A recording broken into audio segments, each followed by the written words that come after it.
Welcome back to Conflicts of Interest. This is episode 670, and today is September 3rd, 2024. I'm the host of the show, Kyle Anzalone.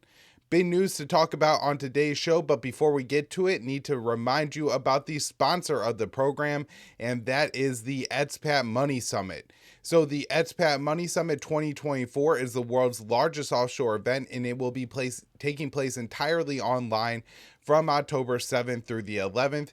So you still have plenty of time to get your ticket. You could get your ticket at expatmoneysummit.com or by clicking the affiliate link in the show notes page wherever you're listening to this podcast. I know some of you have already used my link and I really appreciate it. Additionally, if you want a VIP ticket to the event, you can sign up using the promo code Kyle, K-Y-L-E, and that will save you $100 off. There's also a link in the show notes page that will autofill all that in for you. So at the Expat Money Summit, you're going to learn the benefits of living abroad and how to make that possible. So how you get your second passport, how you buy international real estate, and just diversify your portfolio internationally. Some of the headline speakers include Dr. Ron Paul, Tom Woods, and Scott Horton.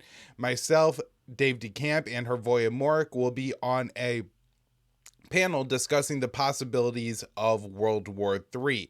So if you would like to to check it out and get your ticket to the Expat Money Summit, again, expatmoneysummit.com, or use the affiliate link in the show notes page. And of course, whenever you do that or use my promo code Kyle, it does help out the show.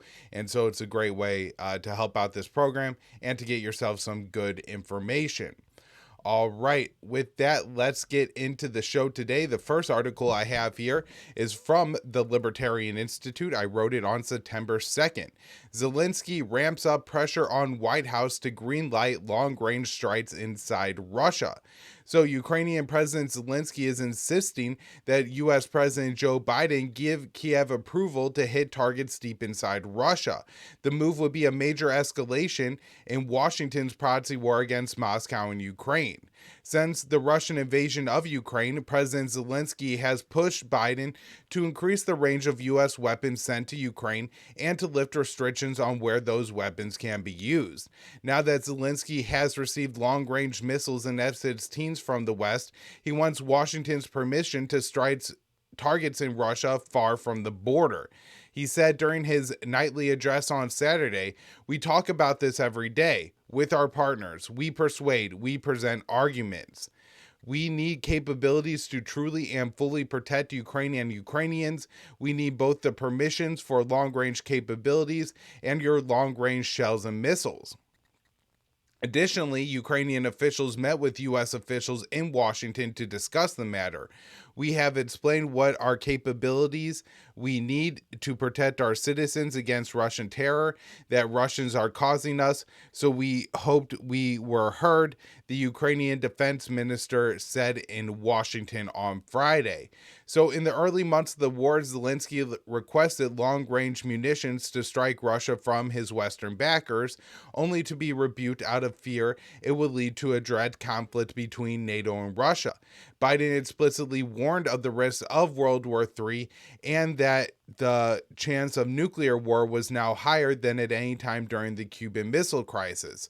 However, the U.S. and its Western allies have steadily increased support for Ukraine over the past 2.5 years, and President Vladimir Putin has not attacked a NATO country.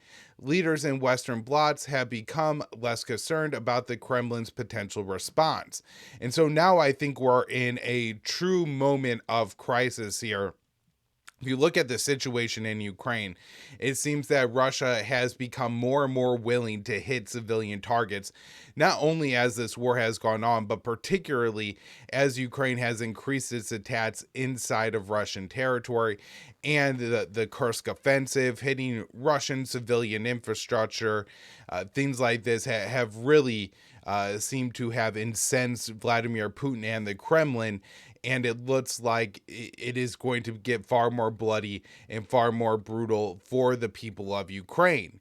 Now, this could expand beyond Ukraine if Ukraine continues to take its weapons from Western backers, use Western intelligence and Western training to hit targets inside of Russia. I mean, this is, a proxy war because everything but the actual people doing the fighting and dying for Ukraine, the Ukrainian soldiers, are essentially NATO, right? These are NATO trained and equipped soldiers, and they are fighting a war that NATO wants them to fight against Russia to weaken Russia.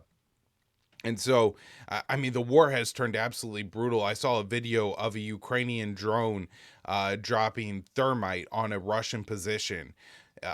I mean, this is horrific warfare. Russians in trenches having effectively chemical weapons dropped on them. I mean, we're talking about World War I style horrors here that we are now seeing in Ukraine. It's absolutely brutal, and it seems like it's only going to get more brutal at this point. And if the West continues to give Ukraine the permission to strike targets deep inside Russia, I think Russia is only going to escalate from their side as well. And the real risk isn't, there's a very real risk to the Ukrainian people that they live with every day. And the worse the Russian strikes get on civilian targets in Ukraine, the more casualties that you're going to see mount, the more dead Ukrainians, including women and children and the elderly, that you're going to see pile up. I think the risk beyond that is, of course, that this turns into a wider conflict. And of course, it's very hard to imagine that a wider conflict doesn't go nuclear. And so the risk here is of nuclear war. And it's really difficult to imagine that Joe Biden at this point is involved enough with the day-to-day situation in Ukraine that he's going to be able to make a reasonable assessment of the hostilities and decide that Ukraine is going to get these long range weapons. And so my guess is that what's happening is Blinken and Sullivan are really running the Ukraine war, and they basically just, once they decide something, it's just a matter of convincing Biden. And in his elderly, feeble state, my guess is it doesn't take too much prodding over too many days to get him to bend on any particular issue. And so if Blinken and Sullivan have decided to give Ukraine long-range weapons, I think it's only a matter of days or weeks before Biden ultimately signs off on it. All right, next up here, Israel kills another 48 Palestinians in Gaza. This one from Dave DeCamp, September 2nd, antiwar.com. Gaza's health ministry said Monday that Israeli forces killed at least 48 Palestinians in Gaza, bringing the death toll to 40,786. So, according to Turkey's Anadolu agency, Israeli forces killed 48 people and injured 70 others in 3 massacres of families in at least 24 hours. Many people are still trapped under the rubble and on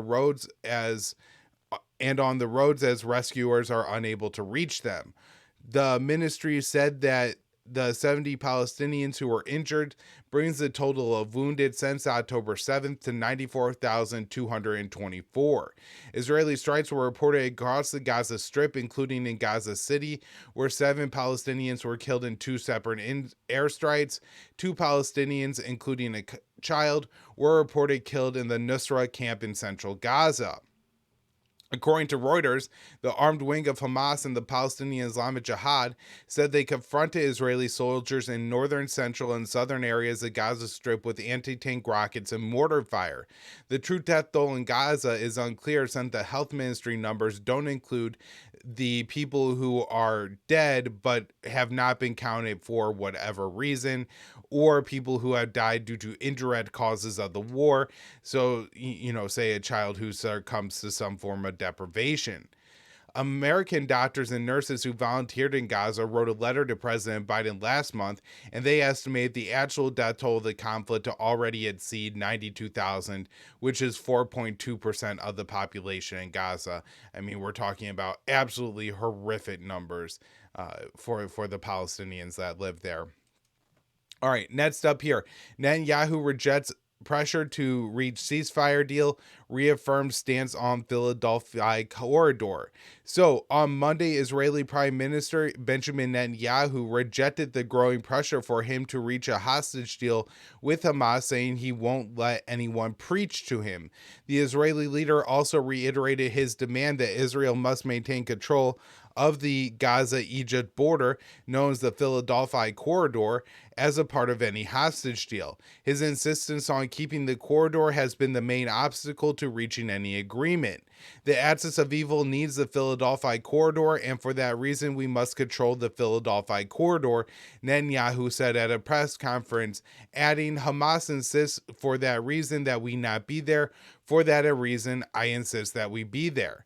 Tens of thousands of Israelis have been protesting for a deal since the Israeli military recovered the bodies of 6 Israeli hostages in Gaza. The Israeli military said they were shot by Hamas shortly before the bodies were discovered. And that does seem to be confirmed by Hamas now, that essentially their fighters were, I guess, cornered, or believe they were cornered with the Israeli captives, and so they killed the captives rather than allowing them be taken alive. So Hamas said Monday that it issued new guidelines for its guards on how to deal with Israeli captives if Israeli forces are approaching where they're being held, signaling that more hostages may be killed as long as there's no ceasefire agreement. It was made clear that Netanyahu's insistence on freeing the prisoners through military pressure rather than negotiating a deal could result in the captives returned to their families in coffins, leaving the families to choose between receiving them dead or alive, a Hamas spokesperson said. And so this isn't surprising, right? That they would just be like, okay, well, we're not going to kill the captives, and the Israeli forces kill us first and the captives get to live. I mean, this isn't probably the mentality of any militants, and so it's not surprising to me that the Hamas guards did kill them. It was, I guess, interesting that, maybe they were killed in a shootout or something like that, or an Israeli munition killed them somehow. I thought was initially a possibility, but it does seem that Hamas is more or less taking responsibility for those stats. So also on Monday, President Biden was asked if he thought Netanyahu was doing enough to reach a hostage deal and replied no. It was the first time during negotiations that the president put the blame for the lack of an agreement on the Israeli side instead of exclusively blaming Hamas. Biden also said the U.S. was getting very close to putting a final ceasefire proposal on the table, signaling this round of talks could be the last if no deal is reached. The U.S.'s latest proposal included demands from Netanyahu, and mediating officials said the U.S. deference towards Israeli conditions put the negotiations at an impasse. And so if you're trying to mediate something, but you take the side of just one of the parties, and then the other party agrees to it, and then the party that you are, helping out here decides to put additional conditions on, and you adopt those additional conditions, you're really not a mediator. You're just a part of the conflict on the same side as Israel, and that's effectively what the U.S. is doing here. Let's talk about this article next. Israeli labor court ends strike meant to pressure Netanyahu on hostage deal. So this one from Date to Camp, September 2nd, antiwar.com. Israel's labor court ruled on Monday to end a general strike that was called to pressure the government of Prime Minister Benjamin Netanyahu to reach a hostage and ceasefire deal with Hamas. The court ordered the strike to be lifted at 2:30 p.m. local time and 3.5 hours before its scheduled end. Israel's largest labor union, which called the strike, said it would comply with the order. The partial strike was still disruptive to services across Israel for the first half of the day. According to the Washington Post, the strike closed or delayed schools and universities, delayed the departure of flights for at least 2 hours, and closed some banks and malls. Doctors and nurses also walked off their jobs, restricting hospitals to emergency services only. By refusing to shut down the strike, the court accepted by ruling to shut down the strike, the court accepted the government's argument that the strike was political and not about the economy. The Israel's largest labor union stance was that the government was damaging the economy by not accepting a hostage deal with Hamas. The court's decision was a major victory for Netanyahu, who reportedly accused the workers of participating in the strike of supporting Hamas. According to Israeli media outlets, Netanyahu told a security cabinet that the strike was a disgrace. It's telling that the Hamas leader Sinwar, you murdered 6 people, we are supporting you. A strike was declared after the Israeli military discovered the bodies of 6 Israeli hostages in Gaza. The hostage families and missing family forum said Netanyahu was to blame for the deaths, since he's been doing everything he can to sabotage the chances of a deal. And one thing I want to say is I've been kind of surprised about this, but it does seem to me that the propaganda campaign here by Netanyahu is not working as well as it has over the past 10, 11 months now, where essentially anything Netanyahu said, no matter how ridiculous, no matter how much lack of an evidence there is, the Israeli narrative was always picked up. And here you have a situation where it does appear that these hostages were killed by Hamas. And so the general facts of the narrative that Netanyahu is putting forward, in that Hamas murdered these 6 captives after nearly 11 months of being held, is more or less factual. However, it seems that people are actually starting to blame Netanyahu and the government and not Hamas for this, understanding that what everything else that's happened up until that point is all the chances that Netanyahu had to get the hostages back, and rather than doing any of that, he really just remained stuck in his position of we're never going to negotiate with Hamas. So it's an interesting shift. I'm not sure if it's going to become a trend or really meaningful, but it is interesting to see it at least happen this one time. Next up here, this is a limited good news story from the UK. UK suspends some arms exports to Israel over Gaza war crimes. So the UK announced on Monday that it suspended some arms export licenses to Israel over concerns the weapons are being used to violate international law in Gaza. So Foreign Secretary David Lammy announced the decision, which suspended 30 out of 355 export licenses for Israel and covers components for military aircraft, including fighter jets, drones, and helicopters. The export ban does not apply to components of the F-35 fighter jets, which the UK exports as a part of the multinational program, unless it's known that the components will be shipped directly to Israel. Activists who have pressured the British government to suspend arms exports to Israel criticized the exemption for the F-35s, which are a crucial part of the Israeli Air Force. So the director of Human Rights Watch in the UK told the Middle East Eye the suspension of export licenses took far too long and didn't go far enough, that the UK government chose to exempt components for the F-35, a workhorse of Israel's brutal bombing campaign, shows either a miscomprehension of the law or a willful disregard. The foreign minister LeMay said British government review concluded that there was a clear risk that British weapons might be used in serious violations of international humanitarian law. He claimed that it hasn't been verified that Israel has violated international law, despite the mountain of evidence that Israeli war crimes have been committed over the past 11-month-long genocidal slaughter in Gaza. The U.S. has similar foreign assistance laws that prohibit military aid to countries that will use it to violate U.S. or international law.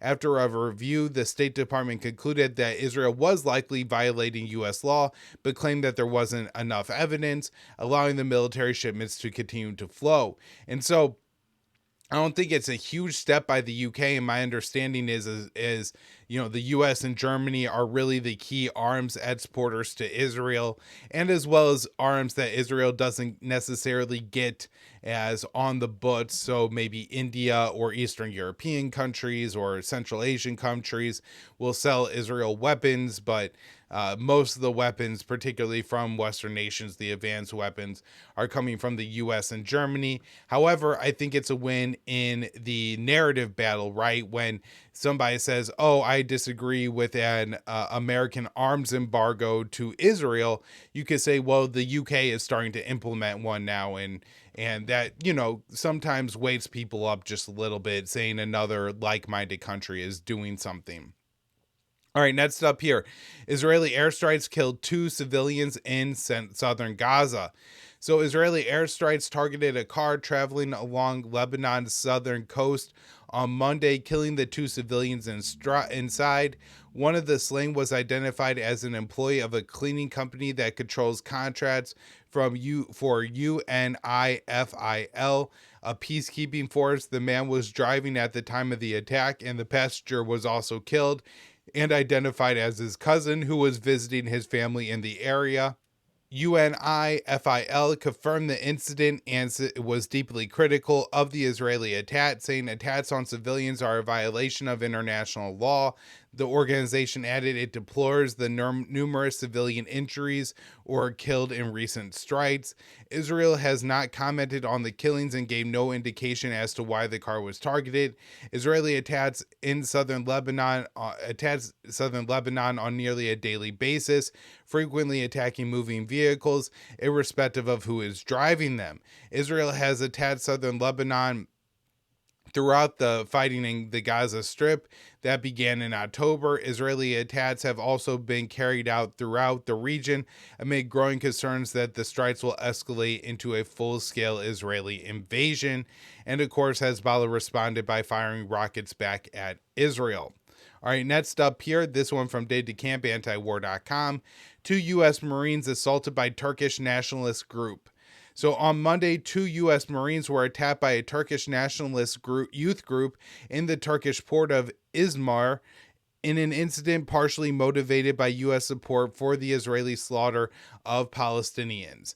The 2 Marines were wearing civilian clothes and arrived in a city on board the USS Wasp, a U.S. Navy amphibious assault ship.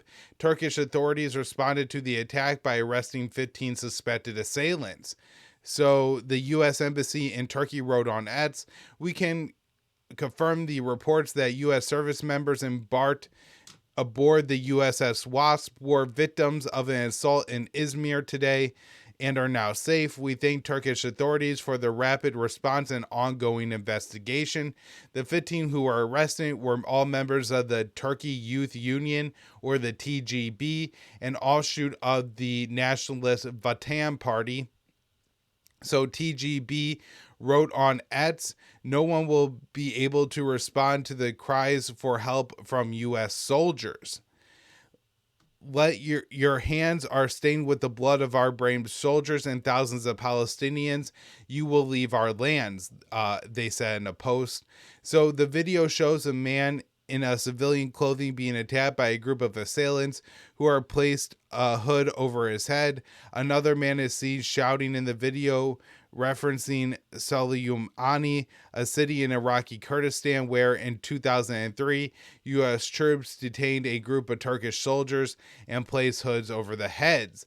The incident took place after the USS Wasp conducted drills with the Turkish military, which drew criticism from opposition-linked media. Since the U.S. warship is seen as part of a deployment in support of Israel, anti-American sentiment is on the rise in the region due to the full-throated support for the genocidal campaign in Gaza and Israeli escalations in other countries. All right, to wrap up the show for today, talking about a little U.S. theft, international theft here.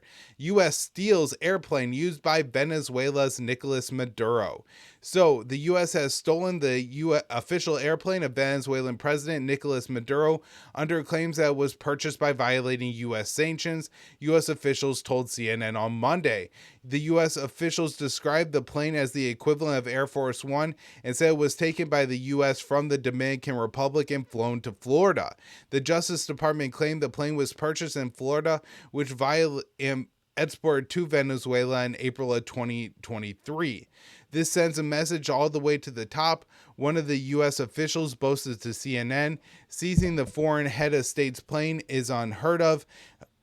for criminal matters. We're sending a clear message here that no one is above the law. No one is above the reach of U.S. sanctions. The Justice Department said in a press release that it announced the seizure of a Dassault Falcon 900 EX aircraft owned and operated for the benefit of Nicolas Maduro and persons affiliated with him in Venezuela.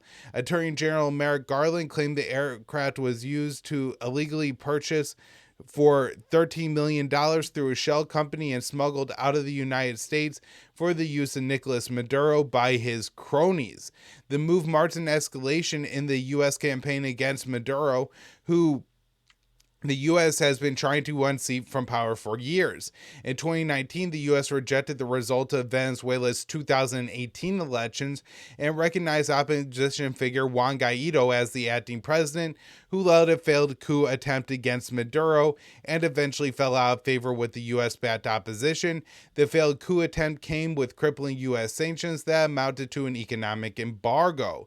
Last month, Biden administration announced it rejected the results of the 2024 Venezuelan election and recognized Humando Gonzalez Urita, who was on the ballot for the opposition, as the winner. Venezuelan election authorities declared Maduro the winner, but the opposition disputed the votes and accused the government of manipulation and also claimed victory. All right, so I do think this is a major escalation in the U.S. worldwide sanctions campaign. It'll be interesting to see where this goes and, who objects to it and for what reasons. But ultimately, I do think these sanctions are going to start becoming significantly less effective as time goes on and more countries are just comfortable operating outside of the American orbit in essentially a different world economy that could soon be bigger than the world economy that is run by the U.S. All right, everybody, that's where I wrap up the show today. Thank you all so much for tuning in. Back with more later in the week.